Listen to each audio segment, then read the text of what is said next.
저는 제 전공이 화엄경이 제 전공입니다. 그래서 논문을 쓰기 위해서도 또는 발표하기 위해서도 항상 화엄경을 읽고 또 그 화엄경이 저의 인생관이나 또 삶의 모든 그 좌표가 되어주는 것도 또한 화엄경이었습니다. 그래서 그 소위경전, 불교에는 정말 경전이 많기 때문에 어느 경전을 나의 경전으로 의지처로 삼을까? 그래서 스님들은 전부 의지처로 삼는 소위경전이 있습니다. 지금도 그 BBS 방송 그 상담 방송을 수요일에 하고 있습니다만 그 94년부터 6년 저희 96년까지 3년을 그 자비의 전화를 상담할 때 불자님들이 제일 힘들어 하시는 것이 불교에는 왜 너무 경전이 이렇게 많습니까? 그걸 아주 힘들어 해요. 그리고 법당에 가서 이 부처님께 불전 놓고 저 부처님께 불전 놓고 그러다 보면 지갑이 다 비어야 끝장이 나서 그것도 어렵고 막 그런 그 불교 방송에 그런 한탄 아닌 한탄을 하셔요. 거기다 이제 한 가지 더 무슨 말씀을 하시냐 하면은 아마 공찰이었던가 봐요. 주지 스님이 오실 때마다 가르치는 게 다르시대요. 어떤 주지스님이 오셔갖고는 간음경만 읽으라 하더니 그 다음 주지스님은 지장경만 읽으라 하더니 그 다음 주지스님은 다라니만 읽으라 하더니 요번에 오신 주지스님은 이목구만 하라 하는데 도대체 이 이목구가 뭔지 모르겠습니다. 이게 그 방송 질문이었어요. 지금도 생방송이지만 제가 뭐라고 답을 해야 되겠어요. 그래서 얼른 순간적으로 주지스님들도 다 전공이 있습니다. 그러니까 그분이 전공이요? 대학교에는 전공이 있는데 주심도 전공이 있어요? 그래서 있습니다. 지장경 전공주지스님, 간음경 전공주지스님, 이목고 참선 전공주지스입니다. 아, 그렇군요. 이제 그분이 그러셔요. 이게 뭐 91, 2년도의 이야기입니다. 그래서 우리 보살님은 뭘 전공하고 싶으세요? 그랬더니 저는 그래도 간음경이 마음에 들어요. 그러셔서 그럼 보살님은 간음경을 전공으로 하셔서 항상 간음경을 읽으시고 주지스님이 이목구 하라면 그냥 하는 척 하시면 어떨까요? 그랬더니 그분이 하는 척 해도 될까요? 괜찮습니다. 내 전공이 있으니까 그걸 열심히 하고 하는 척 하셔도 됩니다. 그래서 위기를 넘긴 적이 있어요. 또 더 재밌으시다고 한 말씀 더 드리면 똑같은 질문이죠. 왜 너무 경전이 이렇게 많습니까? 다른 데서는 바이블 하나, 성경책 하나 참 멋있게 옆에 끼고 가는데 우리는 이 경전 꺼냈다, 저 경전 꺼냈다, 골치가 아파 죽겠다는 거. 거긴 제가 또 뭐라고 답을 했느냐 하면은 그쪽은 책 한 권 달라고 있는 가난한 집이에요. 제가 그랬어요. 그랬더니 여기 타종교인도 계시면 신뢰가 되겠죠. 그랬더니 아, 가난한 집이요. 그럼요. 우리는 저기 해인사 장경각 8만 대장경 그게 빼곡히 금괴가 들어있는 거 그런 부잣집 자손입니다. 그랬더니 그분이 한숨을 내쉬더라고요. 그래서 우리는 너무 부잣집 자손이기 때문에 요거 경전 꺼내서 읽다가 마음에 안 들면 그거 내려놓고 저쪽 거 꺼내서 읽고 마음에 안 들면 그 다음 거 읽고 그러다 마음에 드는 게 있으면 그걸로 내 소위 경전을 삼으면 됩니다. 이제 그렇게 말씀을 드렸어요. 그래서 이러한 것이 그리고 얼마 뒤에 우리 팔만대장경, 고려대장경은 유네스코에 등재가 됐죠. 그래서 우리 한국인만의 그 자랑이 아니라 모든 세계인의 보물 창고가 됐습니다. 그만큼 불교는 그 설하신 그 내용도 풍요롭지만 그것을 다 누군가가 기록해서 오늘날까지 대장경 속에 우리에게 전해줬다는 것은 이 종교 기록 문화로서 대단한 그런 보고입니다. 그거를 불자님들이 처음 신행생활 하실 땐 그렇게 힘들어 하셔요. 저 소위경전 말씀드리다가 엉뚱한 대로 흘러갔습니다만, 그러한 제가 이제 학교에서는 서양 철학을 전공을 했는데, 불일생을 의지할 불교에서는 어느 경전을 나의 소위경전으로 삼을까? 그래서 이제 제가 뽑은 것이 저는 하엄경입니다. 그리고 그 하엄경은 정말 저의 성격에 맞고 또 모든 일상생활을 하는데 참 좋습니다. 그 우리 원장 스님께서 자꾸 법문 주제를 보내라고 그러시는데, 법문 주제를 뽑으면 한 1000개는 되는 것 같아요. 그래서 그 1000개 중에 뭘 뽑아드릴까? 그것은 하엄경 이세간품 38품 중에 39품 중에 38품이 이제 이세간품인데요. 그 이세간품에 보면 200가지를 질문을 하면 전부 하나하나 질문에 10가지씩 답을 합니다.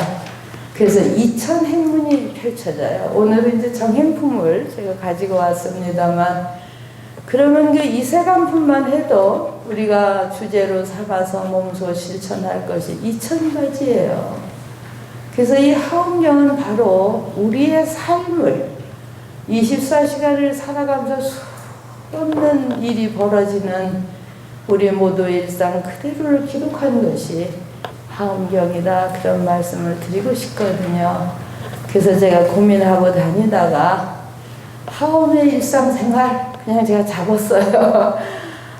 항상 부처님의 가르침이나 그런 그 거룩한 경전이 우리 일상을 떠나서 있는 것이 무슨 의미가 있겠는가, 저는 그런 생각을 합니다.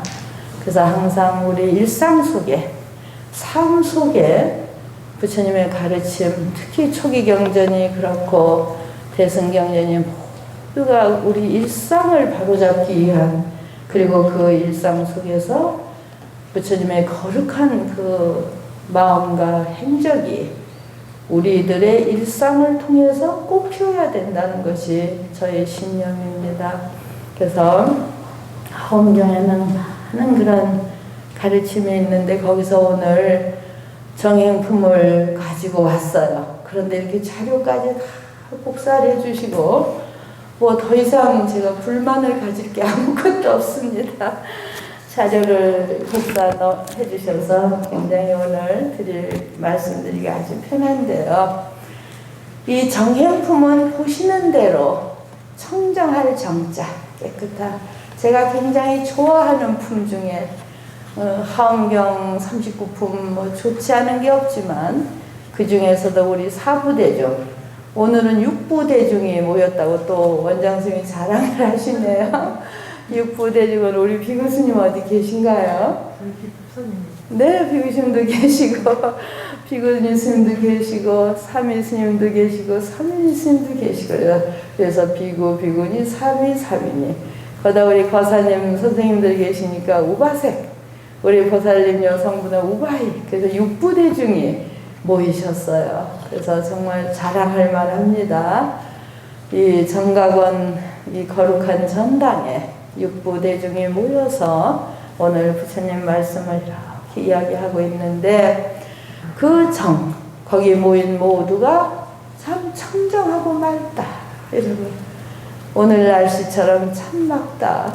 시간이 조금 남아서 동궁월진가요? 거기 연꽃이 좀 피었더라고요. 그래서 그 연꽃을 바라보고 맑은 물이 흐르는 걸 보고, 경주는 정말 아름답고 그리고 고요한 곳이로구나, 그런 것을 다시 느끼고 그러고 왔습니다. 그래서 그 맑음, 깨끗함, 우리가 일상은 굉장히 복잡하고 여러 가지 갈등이 있고 또 고통이 있습니다. 저도 나이를 많이 먹으니까 만나는 사람마다 건강하세요? 건강 괜찮으세요? 그래요. 그래서 괜찮습니다 이러면 좀 억울해요. 그래서 요즘 하는 말이 늙어가고 있어요. 그 말이 참 좋더라고요. 건강이 괜찮지 않은데 듣기 좋게 건강 괜찮소 이러면 안심하고 가는 것도 억울하고, 또 좀 아픕니다. 그러면 걱정해 주는 것도 별로 좋지 않고. 그래서 스님 건강 괜찮으세요? 그럼 지금 막 늙어가고 있어요. 그럼 이게 도대체 무슨 소린가 해갖고 다시 그래서 각자 자기 나름대로 자기 자신을 변호하기도 하고 또는 그 하소연하기도 하고 그러면서 이제 우리가 살아가는데 정말 다 늙어가고 있고 무너져가고 있고 아파가고 있고 또 연세 드신 노인들은 가난해져 가고 있고 이것이 뭐 부처님 말씀하신 우리가 그냥 갑자기 아는 것이 아니라 부처님이 말씀하신 그 생로병사이다. 그리고 그건 진리이다. 그리고 영원하지 않고 또 우리는 관계 속에 서로 존중하면서 저 같은 사람을 이렇게 존중해서 뭐 아무 의득도 없으신데 그래도 먼 길을 왔다고 존중해주고 맞이해주고 그럼 난 거기에 감사드리고 보답하고 함께 존중하는 그러한 시간을 보내면 참 기분 좋습니다. 그래서 이러한 것이 다 정의 맑은 기운이고 맑은 행동이죠.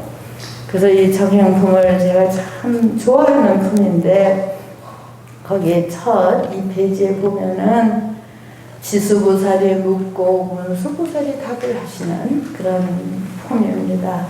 지수보살이 문수보살을 물어요. 하엄경 하면은 굉장히 어떤 아주 고상한 높은 경지에 무엇을 물을 것 같은데 신어의 업을 묻습니다. 그래서 우리가 수행자라고 하거든요. 저희가 이제 비구니 회장이 되고 올 4월부터 비구니 수행 공동체 그것을 이제 시작을 했어요. 비구 스님도 그러시고 비구니도 그렇고 이제 출가하시는 분도 자꾸 줄어듭니다. 사회에 그 자손, 아기를 놓는 인구 절벽에 이르니까 자연히 출가 사문의 수도 더 줄어들겠죠. 그래서 그런 것이 국가적으로도 굉장히 문제 중에 하나인데요.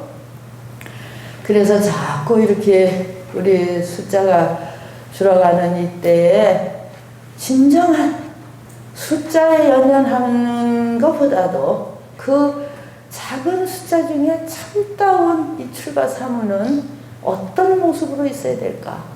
그래서 비구니 수행 공동체를 시작해서 서로 결속하자. 비구 스님들께서는 비구 스님들끼리 결속해서 혼자 잘하는 것보다 5명, 10명이 모여서 잘하면 굉장히 우리 불자님들께서 기뻐하실 거예요. 하엄경을 읽으면 십행품 또 십지품에 다 환희행, 환희지가 있어요. 그래서 우리가 이렇게 열심히 하면 부처님이 기뻐하신다. 부처님이 어떤 분이세요? 우리가 어떻게 하면 그분을 기쁘게 해드릴 수 있을까? 저는 요즘 참 귀한 제가 불자님들을 우리 스님들이 어떻게 하면 그분들을 아주 자긍심을 갖고 긍지를 갖고 기뻐하게 기쁘게 해드릴 수 있을까? 그런 것이 우리 출가 사문의 목적이라고 합니다. 그래서 4월 30날부터 비구니 수행결사를 해서 어제도 3차 수행결사를 했습니다. 그래서 그 비구니 스님들이 모이면 이런 이야기들을 하고 고려시대 불교가 키우려고 할 때 보조 진울 선사께서 권수정해 결사문이라고 하는 그러한 글을 쓰셔가지고 정말 우리 정신 차리고 출가 사문이 되기도 어렵지만 출가 사문이 되어서 어떻게 살아갈 것인가. 불교를 만나기도 어렵지만 불교를 만나서 우리가 어떤 삶을 살아야 될까. 이것을 이 시대에 다시 이야기를 해야 되겠다.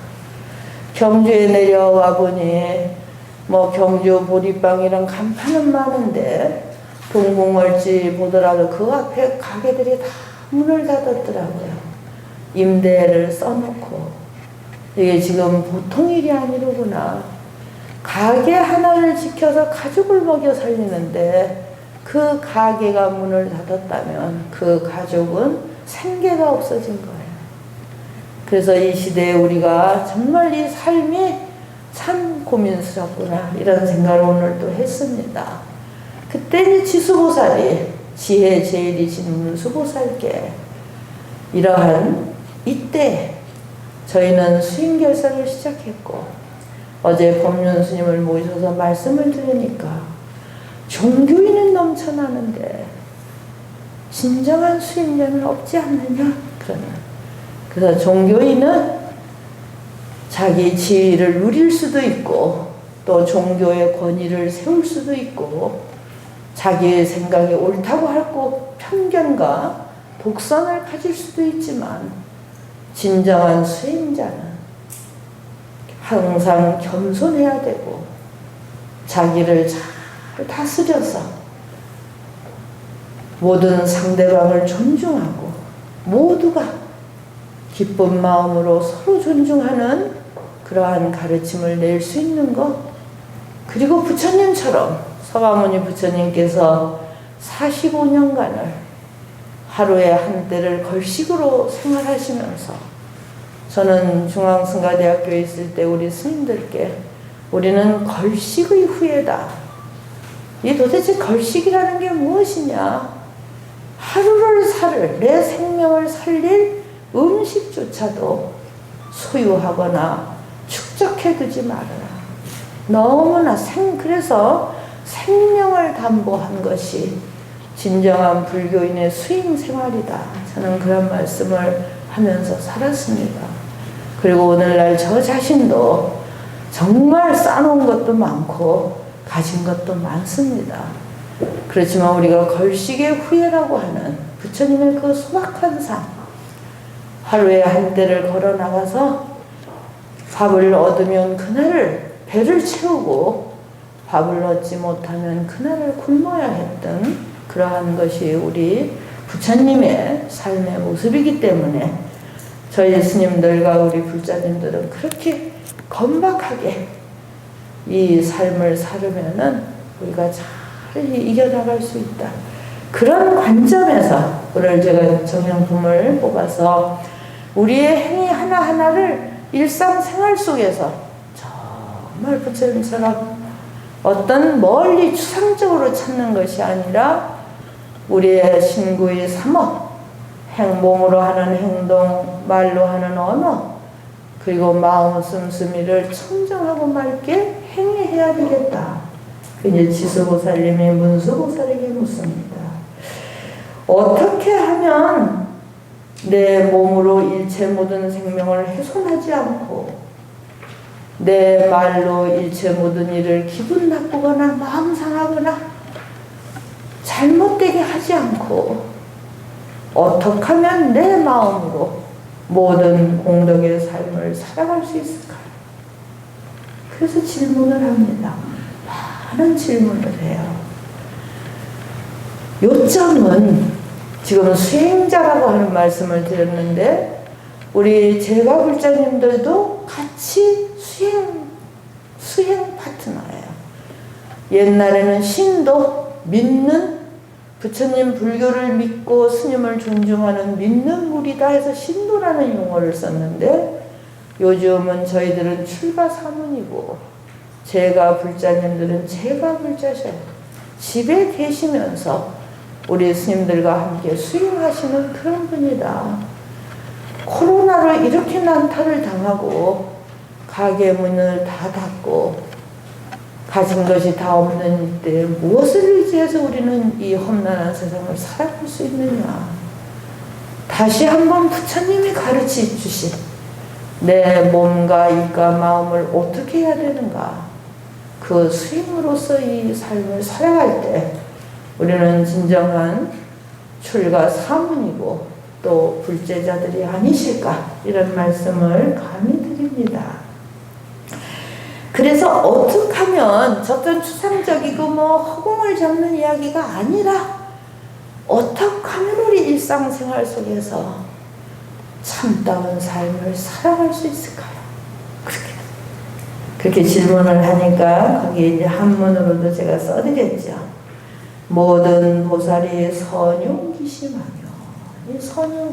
오늘은 이 선용기심이라고 하는 내 단어를 전해드리면 그것이 이제 오늘 선물이에요. 제가 아무 선물도 받지 못하고 어저께 3차 수행결사를 마치고 저녁마다 화요일 저녁 7시, 9시는 제가 하엄경을 줌으로 강의를 합니다. 이제 뭐 스님들이 코로나 있고 나서 유튜브 줌으로 강의를 하니까 너무 좋아요. 옛날엔 스님들이 호흡 오셔야 되고 호흡 가셔야 되는데 이제 그런 거 없이 각자 앉은 자리에서 주소 하나 열고 딱 앉으시면 그냥 하엄 강의가 됩니다. 그래서 하엄 강의를 하고 일찍 출발해서 여기까지 왔습니다. 그래서 이 어려운 시기에 우리가 한이롭게 생각하면 한없이 한이로워요.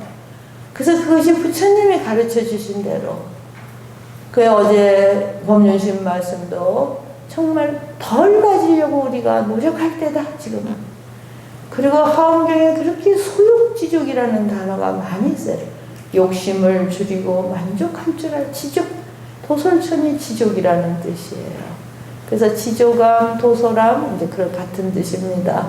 그래서 우리가 전부 만족하지 못하니까 괴롭고 힘들고 갈등이 오는데 욕심을 줄이고 소욕하고 지족 만족한다면 그 앉은 자리에서 바로 우리는 참 행복해진다.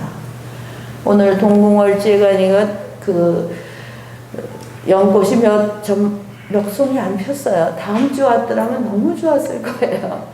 같이 온 스님이 몇 송이 안 폈네요. 몇 송이 저거 편 게 어디냐. 한 송이라도 안 폈더라면 전 한 송이도 안 필 줄 알았는데 좀 이르거든요. 그래 폈더라고요. 그래서 우산을 갖고 이렇게 끌어잡고 다니니까 향기가 감사하다.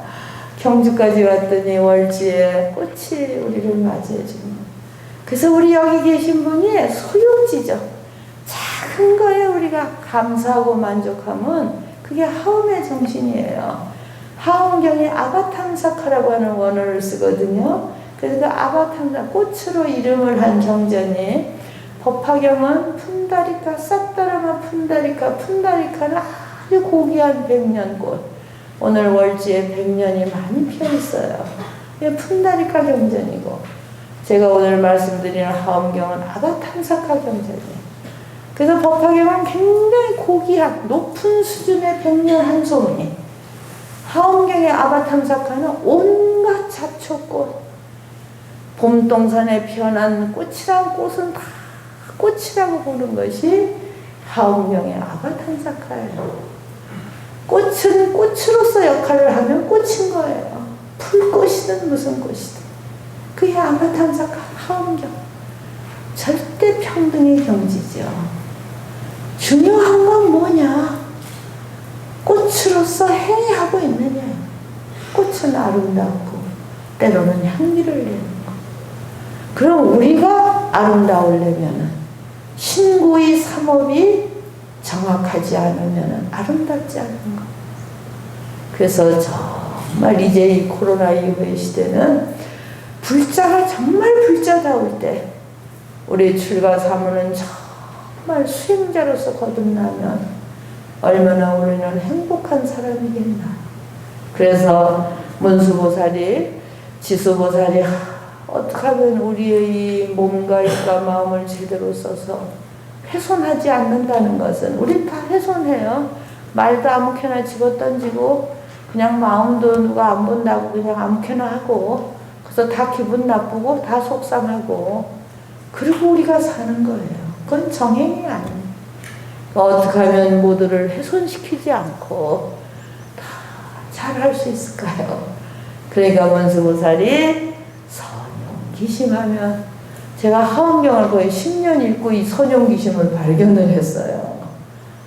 자, 네가 갖고 있는 지금 그 마음을 지금 잘 쓰면 즉객일체 승려공덕이니라.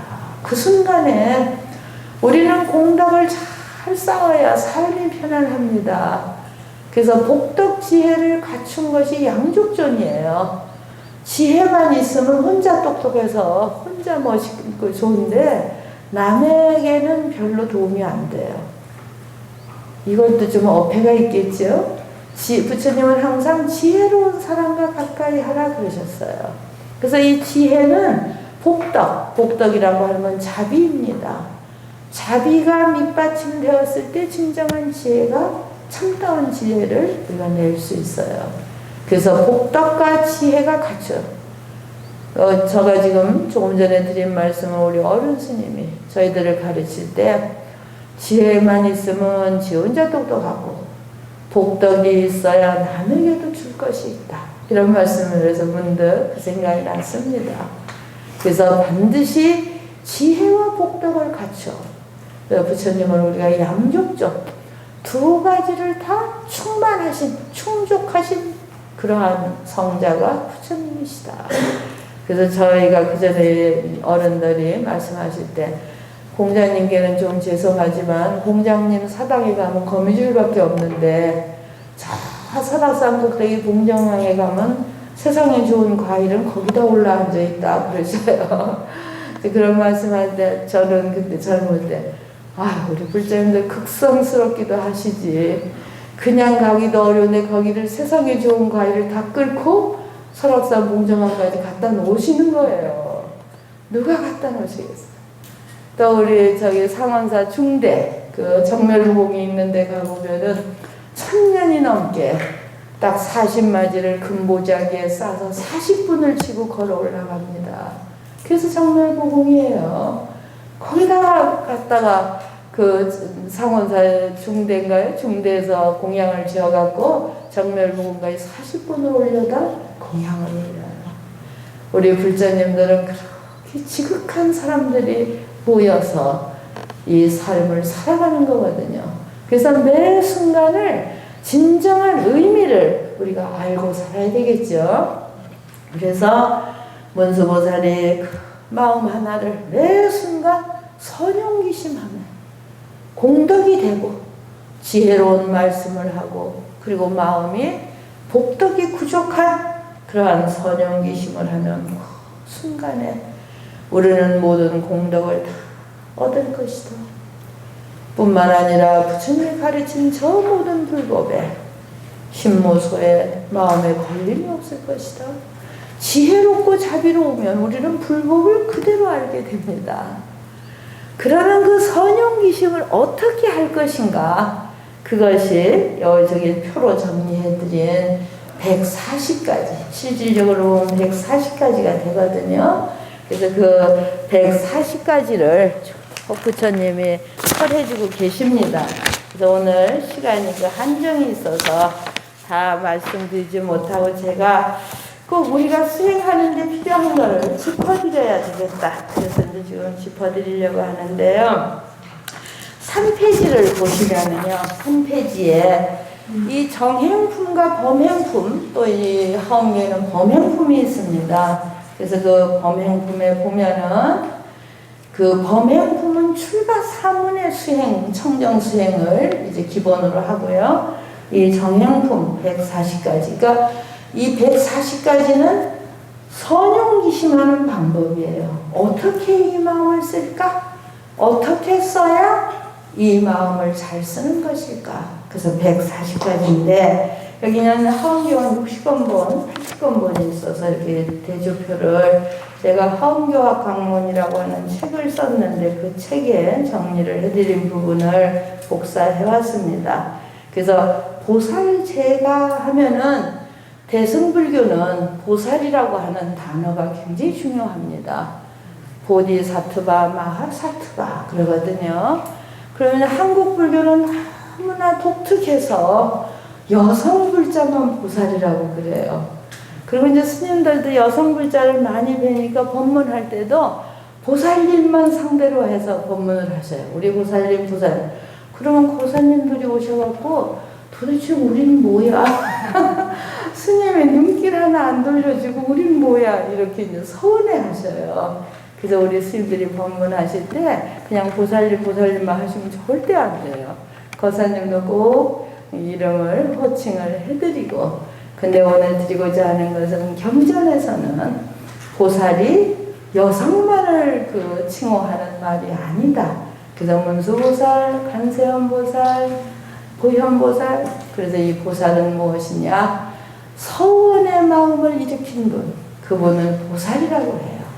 그래서 발심 한 분, 발 보리심 한 분, 발 안욕따라 삼략삼보리심 하신 분.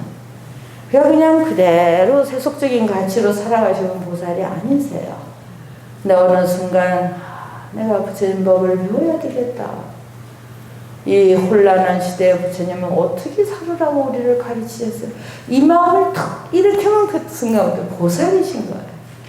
그리고 한 마음을 일으킨 데서 멈추지 않고 매 순간 승강기를 타고 오르시듯이 나의 순간을 더 단계를 높이고 그러면 마하사트바인 거예요. 대보살이 되시는 거예요. 그래서 대승경전 중에 보살은 남녀에 관계없이 발보리심, 최상의 마음을 일으킨, 진리를 향한 마음을 일으킨 분이 바로 보살이다. 이렇게 꼭 오늘 이후에는 거사님들도 보살 속에 들어가 계시기를 제가 부탁을 드립니다. 그래서 보살이 제가 하니까 제가 글자네. 보살이 집에 있을 때 아직 출가 전에 당원중생. 여기에서는 원자가 너무 중요해요. 우리는 다 보살이라고 하는 인식을 딱 가지신 다음에는 원해라. 그래서 우리는 그 불교에 욕심으로 이 세상을 살 것이냐, 원력으로 이 세상을 살 것이냐. 욕심은 뭐예요? 자기를 향한 마음이에요. 그냥 나만 편안하면 되고, 나만 잘 되면 되고, 내 가족만 잘 사면 되고. 그래서 옛날에 운전을 하다 방송을 들었는데, 정신병 고치시는 의사 선생님이 모여가지고 무슨 토론회를 하시더라고요. 요즘은 그 사찰에도 그렇고 정신 이상으로 이렇게 떠돌아다니시는 분이 정말 많아요.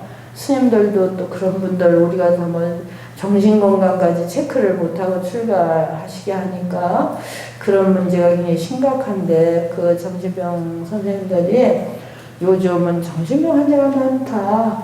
그럼 그 이유가 뭘까? 이렇게 이제 서로 하면서 너무 재밌는 것이 서로 손해보지 않고 살려고 하다 다 정신병이 걸린대요. 그래서 제가 참 오래전에 운전하면서 라디오 듣다 했는데 너무 공감이 되는 거예요. 이 세상에 전부 손해 안 보려고, 어쨌든 남보다는 이익을 보려고 우리가 이 세상을 살잖아요. 이제 다른 말로 하는 게 스트레스이죠. 어떻게 하면 저 사람을 이기고 저 사람보다 내가 더 이익을 볼까. 그것이 결국은 부처님 경전에서는 욕심으로 사는 삶이에요. 그래서 부처님 경전을 읽으면 이 시대에 너무 마음에 와닿습니다. 그러니까 이 손해 안 보려고 하고 그러다 보니까 스트레스를 받고 그러다 보니 내 정신도 엉망이 돼버리고. 그래서 부처님은 욕심으로 살지 말고 원력으로 살아라. 원력은 뭐예요? 내 의지로 나의 삶을 내가 만들어가는 게 원력이에요. 그래서 오늘도 아마 바쁘신 분들 여기 계셨어요. 그래도 정각 원장님 눈치 보이니 가자. 이것도 하나의 원력이셔요. 그러지 않고 어쨌든 본각 스님이라는 사람은 가보자. 그것도 원력이시고. 그리고 오늘 제 이야기를 들으시고 그래, 매 순간을 원력으로 살자. 어떻게 하면 이 선영기심을 내가 지켜갈 수 있을까? 이게 원력으로 사시는 거예요. 그래서 그 원력으로 선영기심, 이 마음을 잘 쓰는 것은 욕심과 욕망으로 사는 것이 아니라 어떻게 하면 매 순간을 원력으로 살 것인가. 그래서 그 월을 하는데 대승경전은 중생이 항상 대두가 돼요. 무생명이거든요. 그래서 원력을 세울 때 우리 집 식구만 잘 되게 해주세요. 그러면은 중생이 빠져요. 겨우 우리 집 식구만. 근데 이 중생은 모두가. 그래서 습관이 필요합니다. 업이라는 건 음식도 자기 어려서 먹으면 습관이 돼서 그 음식만 맛있거든요. 그래서 고루고루 먹어야 건강하다는 말씀을 하듯이 우리의 생각도 습관이 돼버려요. 그냥 우리 식구만 하면 우리 식구만이 습관이 되니까 우리 불자님들께서는 일부러라도 모두가 모든 생명이 행복하기를. 그래서 당원 중생이에요. 그래서 요 몇 가지만 우리가 순간에 딱 고쳐버리면 우리의 삶 모든 것이 선용기심이 되는 것이죠. 그래서 욕심이 아닌 원력으로 내 의지로 부처님 법 배운 대로 내가 구현시키려고 하는 게 원이고, 우리 몇몇만이 아니라 모든 생명이 하는 게 중생이에요. 그래서 집에 계시니까 지가 성공이에요. 지가 집이라고 하는 거, 하우스, 거기에 가족이 모이면 우리는 거기에 좋은 거, 집에 다 좋은 거 드리면 집에 다 갖다 놓으셔요. 온갖 좋은 거 딴 데 안 갖다 놓으셔요. 우리 스님들은 떠돌아다니시니까 걸망 속에 다 들어가 있어요. 이젠 걸망이 넘치고 언제부턴가 택배 문화가 발달이 돼서 이제 한철 끝나시면 택배가 줄줄이 오면 거기 좋은 게 다 들어있어요. 그리고 제가 불자님들은 좋은 거, 좋은 사람이 다 집에 가 있잖아요. 거기 집착 안 할 수가 없죠. 그게 첫 번째는 지가 성공, 집의 성품이 공한 줄을 알아라. 제가 절을 지키고 있으면은요, 벌써 몇십 년이 되니까 불자님이 어린애를 데리고 오면 그 아이가 학교, 대학교 붙여달라고 겨우 대학교 붙여놓으면 그 다음엔 또 취직시켜달라고 또 이제 취직 또 시켜놓으면 그 다음엔 짝꿍 만들어달라고 또 오시는 거예요. 그 이제 짝꿍 만드는 게 제일 어렵더라고요. 또 이제 다행히 불자로 맞이하면 그 짝꿍 만들어주면 또 아이 낳게 해달라고 그러지. 요즘은 아이도 잘 못 놓으셔요. 모든 게 바쁘고. 그래서 젊은이가 결혼하면 좋은 이세를 우리가 놓자고 이제 그러는데, 그러고 나면 이제 그 다음부터는 그 손주 키우느라고 다 같이 늙어버리고 막 그게 우리. 그래갖고 또 한 10년, 20년 지나면 덜컹 혼자 돼. 그리고 또 이제 쓸쓸하고 외롭고, 무슨 서클같이 절에 있으면은 그냥 눈에 다 보여요. 그래서 처음 주지일 때는 제가 이걸 해야 되냐면, 이제는 그 서클이, 삶의 서클이 보이니까 젊은이들이 오면 부모님의 은혜를 강조하고, 또 어머님이 오시면, 부모님이 오시면은 정말 내려놓는 거. 대학 마치면 내려놓으시더니 장가 시집 보내면 못 내려놓으시는 거예요, 부모님은. 끝까지 붙들고. 그게 우리의 삶에. 그러다가 어느 날 혼자 서 있는 거예요. 저는 그걸 보고 가족이라고 하는 건 영원히 같이 있을 것 같은데 어느 날 혼자 서 있어.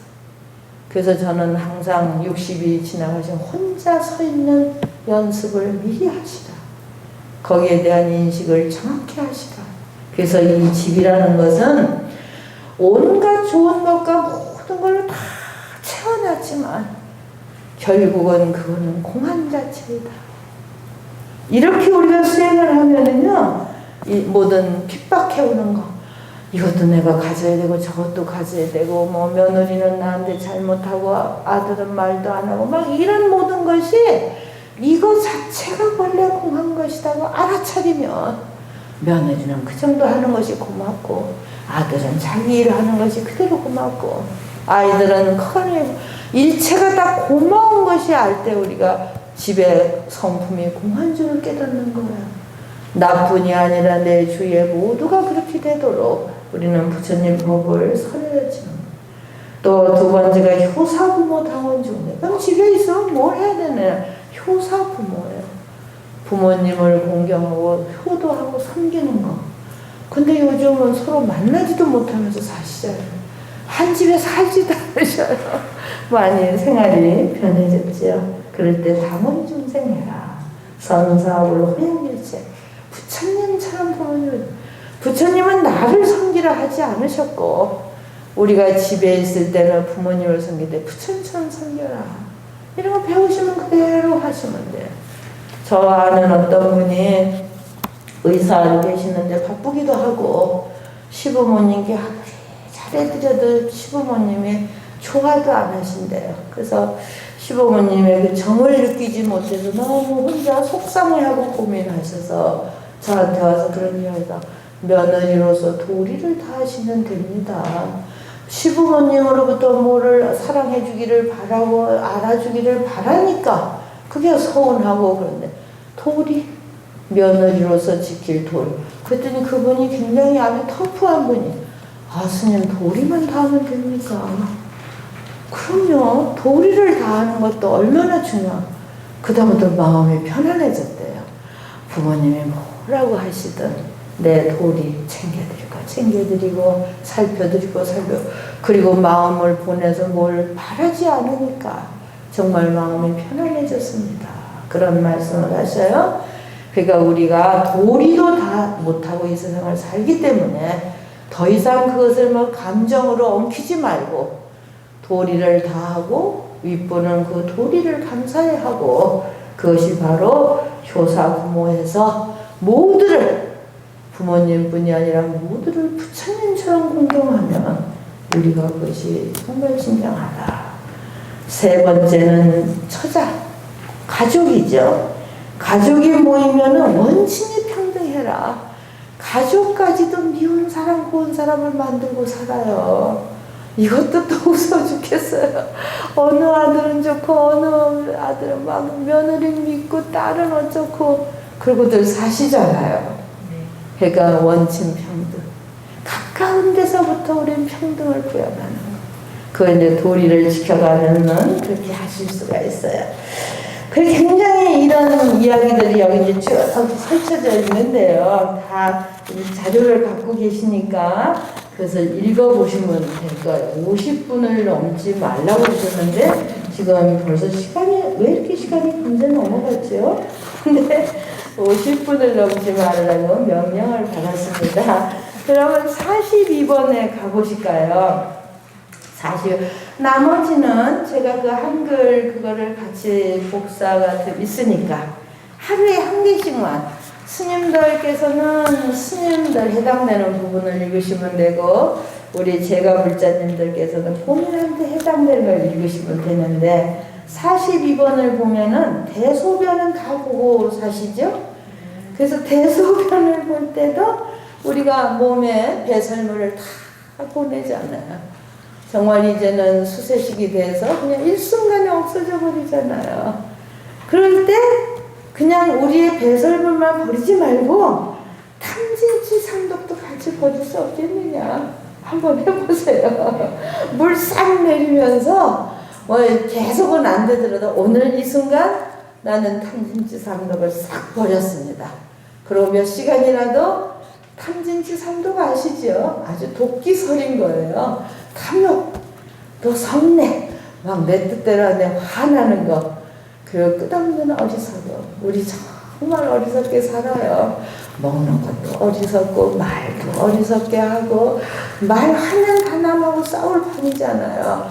그리고 요즘 유튜브에 보면은 남을 기분 나쁘게 하는 언어 이렇게 있어요. 그걸 또 우리 젊은 시민들이 찾아줘서 보니까 같은 말을 하는데 기분이 나쁜 거예요. 근데 그러면서 우리 같이 이제 그 전에 있던 스님은 그 스님은 말을 기분 나쁘게 해요. 가만히 보니까 기분 나쁘게 해요. 근데 얼마 전에 그 이제 지금은 어디 가셨는데 스님 그 불자님은 참 기분 나쁘게 말해요. 그래서 스님은 그랬더니 이제 몇 번 지적을 당하고 그러니까 본인도 이렇게 웃어요. 그래서 그게 이제 탕마상성이거든요. 서로 지적해주고 정말 똑같은 말을 해도 상대방이 기분 나쁜 말들이 있더라고요. 그래서 그런 것을 안 하듯이 그게 어리석음이에요. 이왕 말을 하면 선영기시면서 잘 좋게 말해서 상대방을 기분 좋게 하면서도 나쁜 습관을 버릴 수 있게 하는 거. 이것이 이제 어리석음이 아닙니다. 그렇게 해주시고요. 시간이 많이 갔는데 47쪽을 보실까요? 47쪽에는 이건 스님들에 향한 건데 우리 스님들은 잘 공부하고 계세요. 그 다음에 뭐 손 씻고 이런 것이 거기 다 이제 들어 있어요. 제가 그 저기 47쪽은 이제 스님들 굉장히 좋은 이야기들이 많은데 넘어가도록 하겠습니다. 그 다음에는 82번을 보실까요? 아주 다 말씀드리고 싶은데 너무 지금 종강 시간에 제가 계속 말씀드리는 건 좀 그렇고 이 자료를 보시면 되겠죠. 이제 82번 쪽으로 가시면은요, 거기도 읽으시면은 되는요. 84번에 보시면 83번에 견고뇌인 했죠. 괴로운 사람을 볼 때는 마땅히 중생의 근본이라 모든 고통을 소멸을 발현해야 한다. 이렇게 해서 우리가 힘들어하고 괴로워하는 사람을 볼 때도 그 사람을 보고 원력을 일으켜서 근본지, 부처님이 근본으로 말씀하신 거, 이 생로병사가 다 있다. 늙고 병들고 다 죽어간다. 그러니까 근본지를 깨달아.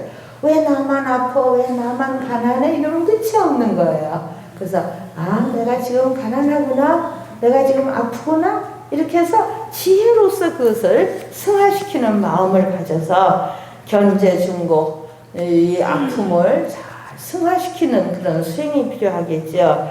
반대로 그 밑에 보면은 병이 없는 사람, 건강한 사람을 보면 왜 저 사람만 건강해? 이렇게 시비하기 쉬운데, 여기에서는 진실한 지혜에 들어가서 모두가 저 사람처럼 다 병 없는 건강한 사회가 되어지이다. 이런 원을 하시라는 그런 뜻이 있습니다. 그리고 다시 88번을 찾을 수 있는가요? 88번을 보면요. 하엄경에서는 지은보은이라는 단어가 있어요. 은혜를 알고 반드시 은혜를 갚아라. 제가 이렇게 살아보니까는 우리가 성공했을 때 은혜를 알아요. 근데 성공하지 못하면 원망만 남는 거예요. 그래서 정말 성공해서 내가 이렇게 성공하기까지는 많은 사람의 은혜가 있었다. 여기까지 알으면 그 사람은 이제 성공한 삶인데, 누가 뭐도 안 해주고 안 해주고 해서 자꾸 원망만 늘어가면은 인생을 실패로 갈 수가 있어요. 그래서 지금 우리가 중간 길에 놓여 있다면 우리 공부하시는 스님들께서도 모든 것을 은혜로 생각합니다. 일체 모든 것을 은혜로 생각하면 자꾸 공덕이 쌓아져서 그분은 꼭 성공을 하거든요. 그래서 88번의 보은인, 그런 은혜를 갚는 사람을 보면 또 모든 중생이 함께 불보살의 능지 은덕, 우리가 어떻게 불교를 만났느냐? 그런 은혜를 우리가 가져라. 근데 그 다음 거가 재밌어요. 배은인, 은혜를 갚지 않는 사람도 너무 많아요. 그럼 막 화를 내시잖아요. 그 은혜를 갚지 않는 그 중생을 보면은 어휴 악이네, 악한 사람이죠. 은혜를 받고도 그걸 갚지 않으니까 불과 기고 보복 행위를 하지 않으려고 하는 거. 우리 보통 배은망덕하다고 하면서 말로 그러잖아요. 어디 가서 그냥 망해버려라. 이런 거 하지 마라 이 말이에요. 은혜를 갚는 사람한테는 고맙게 생각하지만 설사 나에게 은혜를 갚지 않다 하더라도 보복의 마음을 갖지 말아라. 이게 정말 하기 어려우시겠지만 그렇게까지 우리의 일상생활을 승화시켜 갈 때 정말로 우리는 부처님이 되는데 가까이 간다. 한두 가지만 더 하겠습니다. 시간 괜찮으신 거예요? 네, 죄송합니다. 110번. 이거는 우리 이제 스님들하고도 같이 생각할 일인데요. 이제 걸식을 나가요. 어디 가면은 약견 공발 병원 중생, 기심청정 공무원에 걸식을 하러 갔는데, 저희가 어떤 불사를 하기 위해서 이제 그 화주 책을 갖고 이제 가기도 한 똑같은 경우지요. 걸식을 하러 갔는데 그날 아무것도 얻질 못했어요. 그래서 부처님 율장에 7집을 가도 못 얻으면 그냥 와야 돼요. 종일 바보들려고 돌아다니면 그건 안 된다. 그래서 7집을 갔는데도 아무것도 얻지 못하면은 빈 바루를 갖고 올 때, 그날 오늘은 재수가 없네 이러지 말고, 그럴 때는 기심청정, 바루가 싹 비었으면 너무 깨끗하잖아요. 마음까지도 청정하게 해서 공무번뇌, 모든 번뇌를 싹 피웠다는 생각을 가져라. 이건 우리 스님들께 해드리고 싶어요. 장학금 신청했더니 장학 못해서 이거 오늘 이게 뭐야? 그래요. 내 번뇌망상도 이렇게 아무것도 없는가? 이렇게. 두 번째는 약견만발. 또 어느 날은 굉장히 운이 좋아서 잔뜩 받아오면은 구족, 성만, 일체선법 내 바로에 그릇에 가득히 찼듯이 모든 선법, 거룩한 좋은 법을 나도 이렇게 가득히 채우고 있는가? 이해되셨죠? 그래서 요점은 뭐냐 하면은 우리의 모든 일상생활을 이렇게 걸음 걸을 때 또는 뭐 여기 다 있어요. 깨끗한 길을 갈 때 또는 직선의 길을 갈 때 직선의 길을 갈 때는 내 마음이 이렇게 정직한가? 또 내리막길을 갈 때는 내 마음이 한심 겸손한가? 나를 낮추고 사는가? 막 아스팔트 길 먼지 하나 없는 가면은 내 마음에 들이 번뇌망상이 아무것도 없는가? 그래서 결국은 우리가 일상생활을 하면 모든 보이는 것마다 선용기심하는 쪽으로 선법을 쌓는 쪽으로 내 마음을 다스리고 살아라. 나뿐이 아니라 모든 생명이 함께 그러기를 원해라 이 말. 그래서 마지막으로 120쪽이네요. 139에 발을 씻을 때까지도 발이라고 하는 건 막 신조통이라고 그래요. 이 아파 보면 발이 아프면 꼼짝 못하고 손이 아프면 들고 다니면 돼요. 그래서 아픈 중에 점점 연세 드실수록 움직이기가 어려운 게 굉장히 중요한 일이에요. 그래서 여기 계신 분 모두가 죽는 날까지 걸어다니는 걸 원하셔요. 그리고 나뿐만 아니라 모두가 자기 힘으로 움직일 수 있으면 그래서 발을 항상 씻고 잘 보호하셔야 되겠죠. 그래서 발을 씻을 때도 구족 실력이에요. 걸어가서 뭔가를 할 수 있는 것은 아주 신통 변화의 힘이다. 그게 신족통. 그 신통을 부리는데 발족자가 들어있어요. 발이 굉장히 중요합니다. 여기 가서 좋은 일을 하고 싶어도 내 발로 확 가버리면은 뭐든지 하실 수 있어요. 청소를 하러 가도 되고. 그래서 이 발을 씻을 때도 모든 일은 신통 변화를 내가 다 갖고 있는가. 140이죠. 20쪽에 잠 주무실 때 오늘 잠 주무실 때 이 생각을 하시면 좋겠네요. 내가 지금 잠을 자고 있으니 이렇게 편안한데 모든 중생도 마음의 동요됨이 없이 다 편안해지다. 마지막이 잠을 깰 때 수면 시후 잠 깨우자예요. 잠자다가 막 깨어났더니 중생이 체질을 깨달아서 시간을 들어서 잠 깨시면 무슨 생각을 하시나요? 별별 생각도 하시고 아무 생각. 근데 반드시 일어날 때는 일체 중생이 다 잠 깨듯이 모든 지혜로서 다 오늘 하루도 모든 사방을 잘 살피고 잘 봐서 지혜롭게 오늘 하루를 살도록 그렇게 원해라. 그래서 세 가지입니다. 결국 수행이라고 하는 거 착한 일은 누가 하느냐 하면 내 몸과 입과 마음으로 해요. 그게 선용기심이에요.